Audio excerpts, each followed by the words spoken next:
കോട്ടക്കൽ നഗരസഭയിലെ പണിക്കർകുണ്ട് വെസ്റ്റ് വില്ലൂർ ഡിവിഷനുകളിലെ വിവിധ ഭാഗങ്ങളിൽ തള്ളിയ ചെരുപ്പ് കമ്പനി മാലിന്യത്തിന്റെ ഉറവിടം കണ്ടെത്തി. പണിക്കർകുണ്ട് ഡിവിഷനിലെ തറയിക്കുണ്ട് ഭാഗത്തെ തോട്ടത്തിലും വെസ്റ്റ് വില്ലൂരിൽ സൽക്കാര കാറ്ററിംഗിന് സമീപവുമാണ് മാലിന്യം തള്ളിയിരുന്നത്. സംഭവം ശ്രദ്ധയിൽപ്പെട്ടതിനെ തുടർന്ന് പണിക്കർകുണ്ട് ഡിവിഷൻ കൗൺസിലർ ഫസീല ഷിഹാബിന്റെ നേതൃത്വത്തിൽ നടത്തിയ അന്വേഷണത്തിലാണ് മാലിന്യത്തിന്റെ ഉറവിടം കണ്ടെത്തിയത്.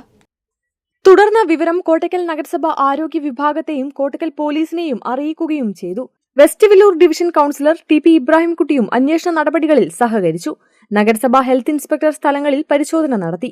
ഉറവിടം കണ്ടെത്തിയതോടെ നഗരസഭാ secretary T Anupama, CCM Zakir Hussain തുടങ്ങിയവർ മാലിന്യം തള്ളിയ കെട്ടിട ഉടമയെയും സ്ഥാപനം നടത്തിയിരുന്നവരെയും വിളിച്ചുവരുത്തി ഹിയറിംഗ് നടത്തി. മാലിന്യം നീക്കം ചെയ്യാൻ ഏൽപ്പിച്ച ഏജൻസിയാണ് മാലിന്യം പൊതുസ്ഥലങ്ങളിൽ നിക്ഷേപിച്ചതെന്നാണ് ഹിയറിംഗിൽ ബന്ധപ്പെട്ടവർ വിശദീകരിച്ചത്.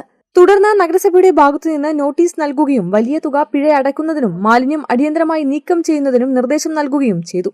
പൊതുസ്ഥലങ്ങളിൽ മാലിന്യം നിക്ഷേപിക്കുന്ന പ്രവണതയ്ക്കെതിരെ കർശന നടപടി തുടരുമെന്ന് അധികൃതർ അറിയിച്ചു. കേരള വിഷൻ, കോട്ടയ്ക്കൽ.